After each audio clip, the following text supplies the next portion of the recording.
Very good evening. Based on our previous discussions, mainly we were discussed about that seed quality regulatory systems on both the national and international level.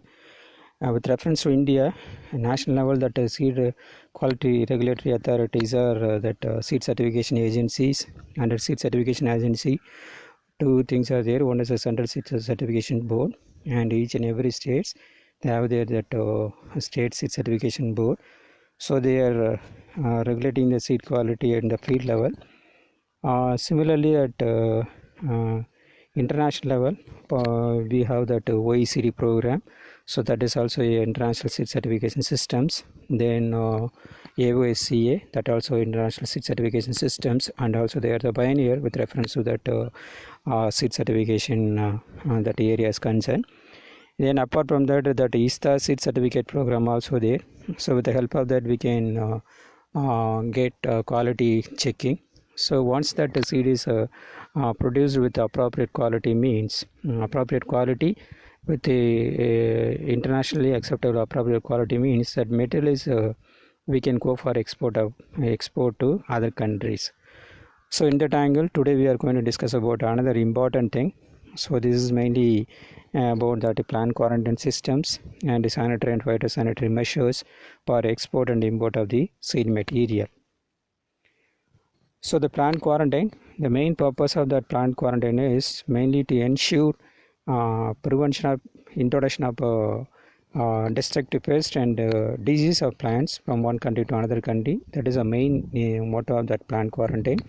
So mainly this is to prevent the entry of the destructive pest and diseases of plants.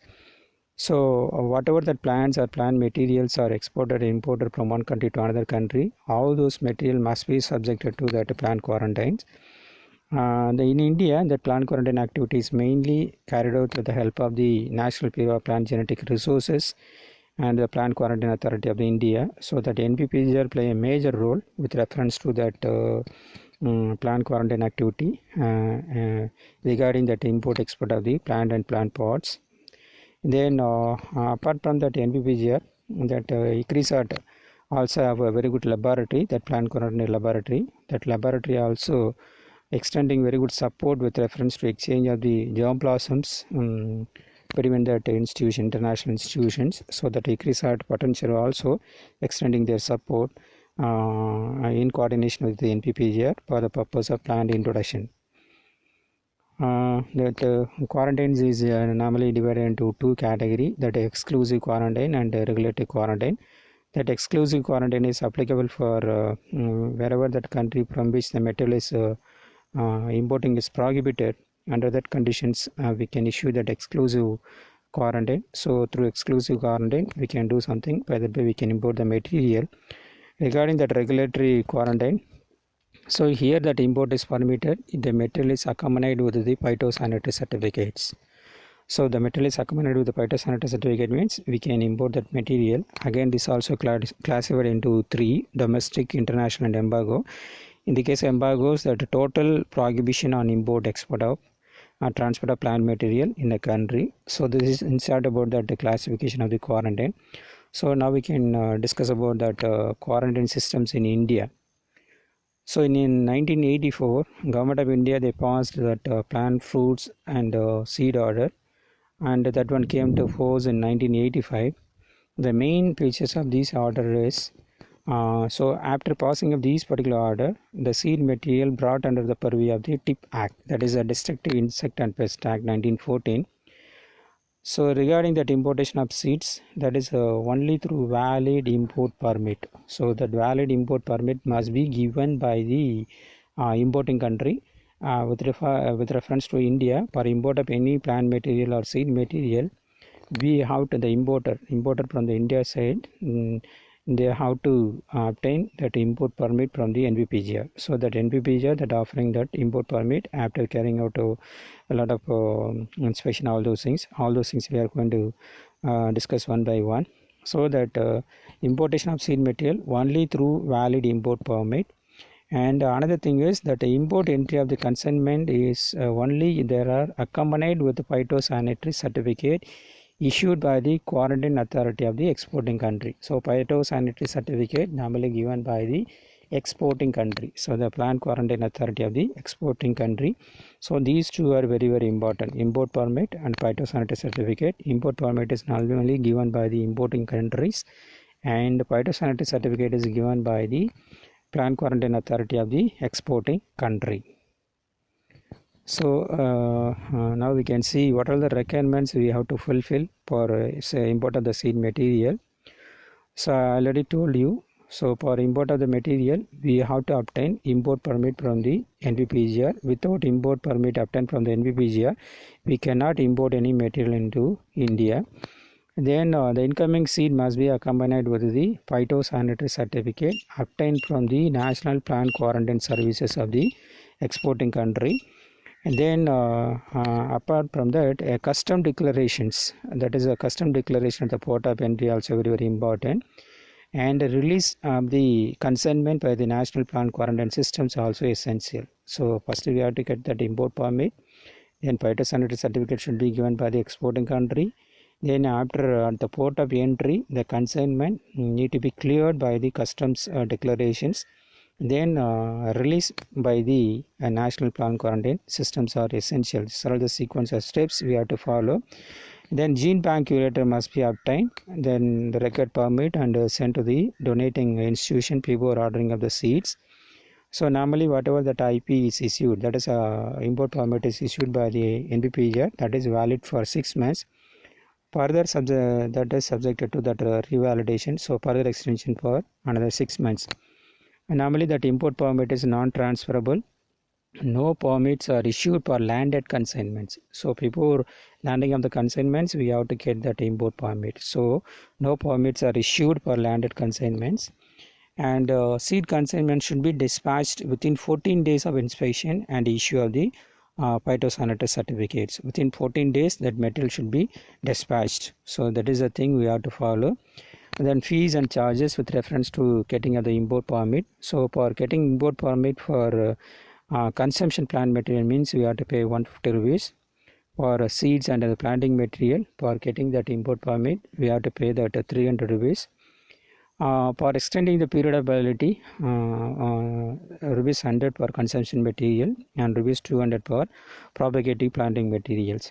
Other than that consumption material and seed material, now that people started to import the material of soil, earth or clay minerals. So these are the things also imported by some other person, mainly some of the microbiologists or soil mechanics and mineralogical investigations. They are importing these materials, and sometimes that horticulture they are importing that peat soil for the purpose of that pot mixture preparation. In those cases, for getting import permit, they have to make a payment of rupees 200, and import permit must be obtained by the Plant Protection Advisor, Government of India. And for import of insects or microbial cultures for mushroom production, algae or any biocontrol agents, that also permitted, but a special permit need to be obtained from the Plant Protection Advisor. That is very very essential. And then like that now we are receiving that germplasms, transgenic materials and GMOs and mainly for experimental purpose, both by public and private sector unit. So under this case, the special permission must be obtained from Director NPPGR. So that is very very important with reference to import of germplasm, transgenic material or genetically modified crop material, both for research and experimental purpose, both by the private and public sector. They have to get special permission from the Director of NPPGR. Particularly the import of that transgenic or GMOs, that prior approval of review committee on genetic manipulation and the Department of Biotechnology also very very important. So in addition to getting permission from Director of NPPGR for transgenic and GMOs, we have to get approval from review committee on genetic manipulation and the Department of Biotechnology. So these are all the things regarding that import inspections. So after getting all those import and everything, that whatever that material received at the port, that will be subjected to that import inspection. So the importer, they have to submit application to the quarantine officers regarding that inspection of their material. So the application will be verified. So once that whatever that material intended for import, if it is permitted, mean further they will proceed. If it is not it's a prohibited evidence, that application will be rejected. So once that application is accepted, then that application will be registered and the pay also received, then subjected to that inspection. If at all any pest or disease are there, that will be verified. If it is nothing is there, that will be permitted for custom clearance, all those things. If at all any pest is there, whether it is a quarantine pest or non-quarantine pest, if it is a non-quarantine pest, they will go for that fumigation, all those things.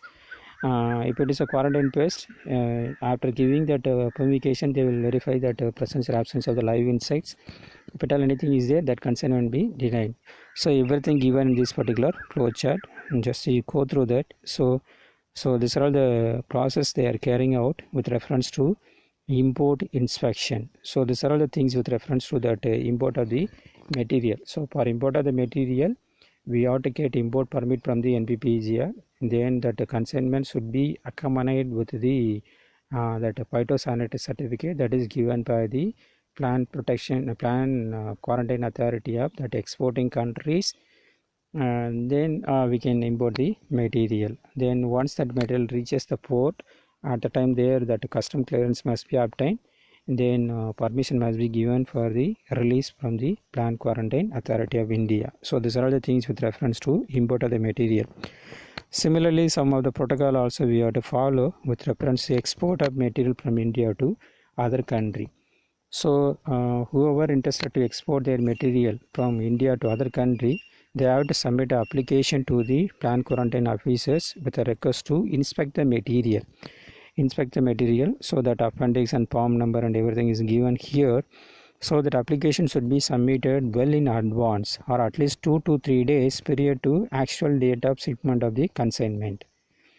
So this particular thing is not applicable in the case of export of the perishable items such as cut flowers, fresh fruits, vegetables, all those things.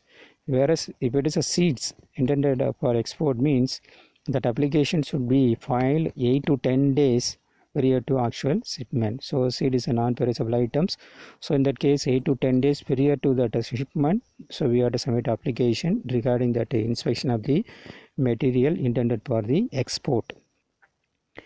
And then at the time of submission of the application, that exporter or his agent, along with application, they have to submit a copy of invoice, packing list, shipping or airway bill, letter of credit or trade agreement or purchase order or export license, and fumigation certificate. Everything they have to enclose.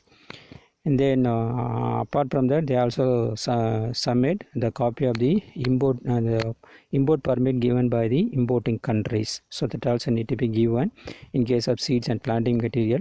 Sometimes that that material intended for export is covered under that endangered species or that kind of things, means wildlife clearance certificate in the export is covered under the Convention of International Trade in Endangered Species of Wild Flora and Fauna for the prohibited or restricted list of plant hunters.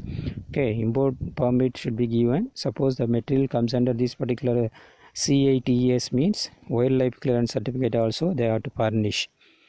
So that plant quarantine officers, they will verify that application is eligible, the material also eligible for export, means they will allot a person to inspect the material after collection of that inspection fee. Suppose that material is a prohibited material, means application will be retained and export is not permitted. So the exporter or his agent, and they have to pay that fee for inspection fee. Suppose that the material is for inspection purpose, that exporter, they can brought the material to the plant quarantine office itself, or they can keep the material in their purview. So under that situations, that plant quarantine officer for inspection purpose, they will go to that exporter purview. So for that purpose also they have to make a payment of rupees 10. Suppose per visit, if it is within that city limit, If it is outside the city limit, means the amount will be vary. Other than that, dearness allowance and traveling allowance, everything need to be paid to the plant quarantine officers by the exporter. And inspection fee at any cost shall not be refunded in case of cancelled or rejected applications. And the exporter shall abide the rules and regulations, that is the terms and conditions stipulated by the inspecting and certifying authority. So on receipt of the inspection fee, that quarantine officers will be allowed that officers, and that officer will inspect. So based on that inspection report, that permission will be given to the importer.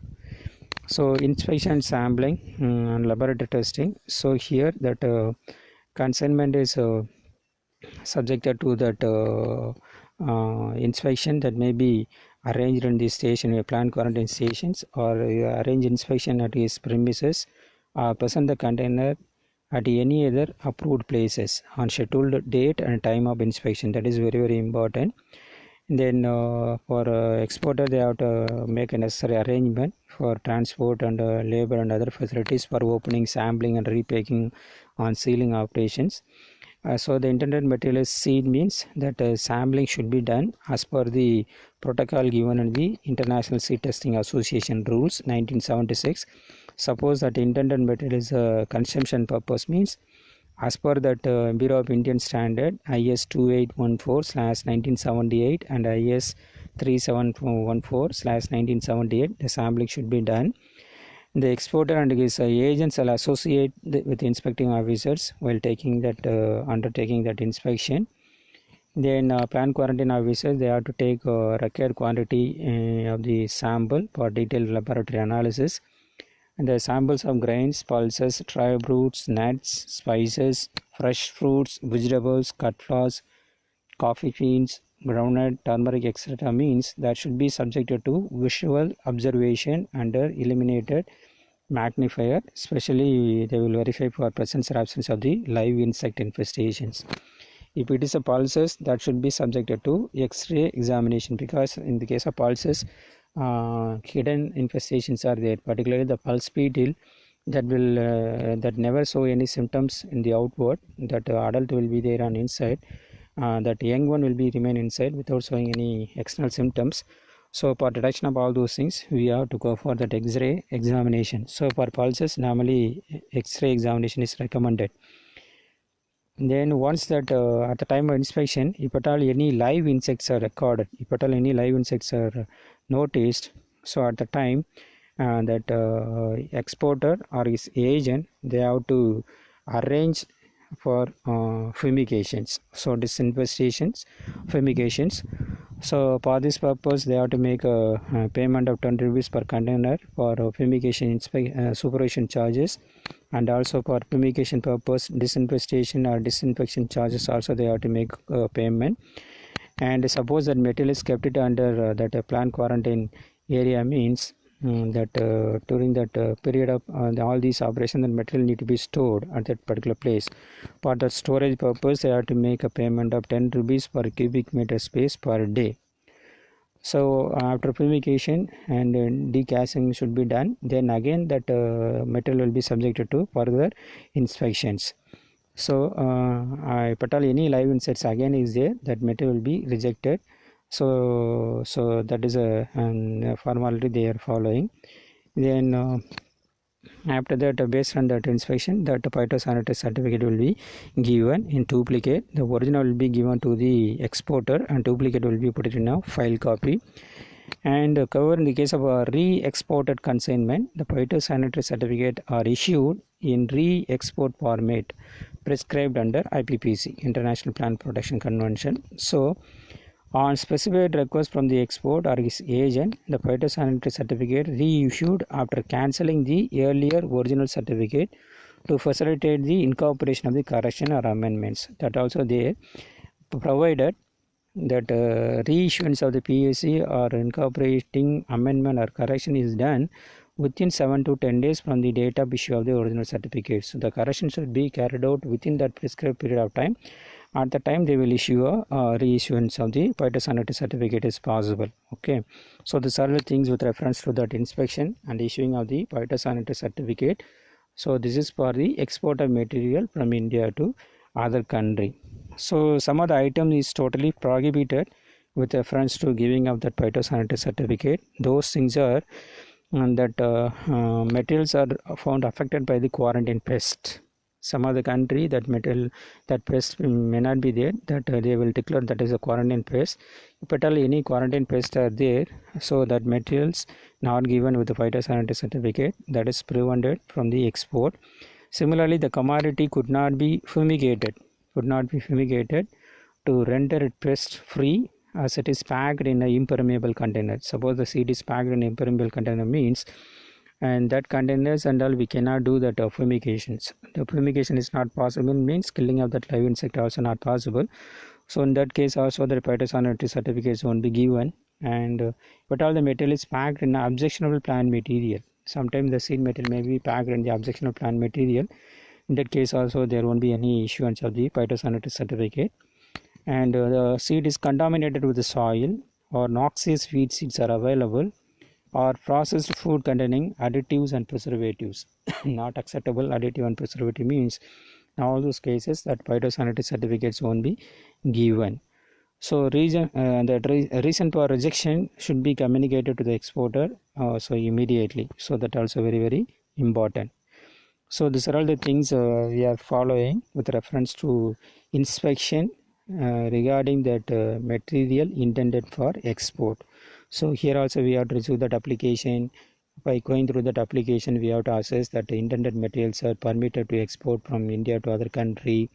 Then after that we have to go for that inspection. If any quarantine pest is there, we have to deny that one. If it is not no quarantine pest, at the time we can take the sample. So by that way we have to carry out that activity. So everything is given in this particular case. So that agreement on the application of sanitary and phytosanitary measures, mainly to set out the basic rule for ensuring food safety, animal safety and plant health standard. So that is the main aim of this one. It allows a country to set out their own standards. And what are the standards set out by the country, that should not be arbitrary, and that should not be unjustifiable, and that should not be discriminative from one country to another country. And also members of the countries are encouraged to use international standards and guidelines and recommendation wherever that exists. And also agreement allow the country use a different standard and different method for inspecting the products under this particular agreement. So these are all the things with reference to that export or import of the material. So what are the activities we need to carry out? So in that first slide itself I told you that NPPGR that play a major role with reference to that extending support to the Plant Quarantine Authority of India regarding that inspection and all those things. So now we can see that what is the role played by the NPPGR. So actually that NPPGR is established in Indian Council of Agricultural Research in 1976. And then actually this is started in the name of a division of introduction in IARA 1946, particularly in botany, one separate divisions. 1961 only a separate division for plant introduction was established under the leadership of the Dr. H.P. Singh. H.P. Singh played a major role with reference to that plant introduction aspects of the India, who made a remarkable contribution in the field of plant introduction in India. And he only made a huge collection of germ blossom for various crops species and systemized the work. In 1976, the division of plant introduction was elevated to the status of independent agency known as NPPGR, National Bureau of Plant Genetic Resources. The basic function of NPPGR is to conduct research and promote collection, conservation, evaluation, documentation and utilization of the crop genetic resources in India. That is the main function of the NPPGR. Then NPPGR is assigned by various crop research institute in the collection, conservation, evaluation, documentation of the crop genetic resources. At present in India, we have a main office at New Delhi. That regional station is located in Hyderabad. NPPGR regional station is located in the Rajendra Nagar, Hyderabad. That is mainly to facilitate the export or import of the or exchange of the plant material from India to abroad, that too through ICRISAT. So they are the facilitating center, and also more number of seed industries located in the Hyderabad. Hyderabad is normally known as a hub of seed industries. So there only that more number of materials are getting exported and imported. So in order to facilitate all those operations, and Government of India, they established a regional NVPGR station at Rajendra Nagar, Hyderabad. And the functions of the NVPGR. So NVPGR is a sole agency in India for import and export of the plant genetic resources. Thus it helps in exchange of the germ blossoms. It promotes national genetic resources activity wise collection, conservation, evaluation, documentation and utilization of the crop plants, and coordinate in all these activity. And NVPGR have 5 stations which is located at Simla, Himachal Pradesh, Jodhpur in Rajasthan, Akola, Maharashtra, Kanyakumari in Tamil Nadu, Chillang in Meghalaya. So they are involved in the collection of various crops are evaluated by these centers. NPPs are also organized short-term training courses, mainly collection, conservation, evaluation, documentation of crop genetic resources, and this also organize national and international exploration trips with the help of that Crop Research Institute national collection trips. For international trips, they are getting the support from the IBGR and the FAO. NVPs are also provide guidance with reference to development of the cold storage facilities for medium and short-term conservation of the germ blossom. And NVPs are also extending support for setting up the gene sanctuaries for endangered crop species. So these are all the activities mainly taken care by the NPPGR. So NPPGR play a major role with reference to conservation characterization of the germ blossoms, and also they are extending support with reference to export or import of the germ blossom from India to abroad. Similarly, that FAO also working for fulfilling the international exchange. So FAO started in the 1945. So they are helping to eliminate the hunger and malnutrition. So they are working for food security, and also they are working for making agriculture a more protective one. By that way, they are working for reduce the rural poverty, enable inclusive food systems, and increase the resilience of food related livelihoods to the threat and crisis. So the action taken by the FAO, so they taken a lot of initiatives with reference to agriculture, mainly for the purpose of providing food to everyone. So presenting information for the transition to sustainable agriculture. This includes specialists, nutritionists, economists, statistics, and other researchers, and strengthening of the policies. So by passing so many policies, they are working for development of the agriculture, and working for increasing the public-private collaborations and field projects. Also, they are operating in view of taking care of that agriculture related thing, and also they are working for mitigating the risk. Particularly, they develop monitoring strategy for the threat to agriculture, food, and nutrition. So these are all the things with reference to that FAO is concerned. So today we were discussed about the two main things. So one is related to that import. What are the things we have to follow?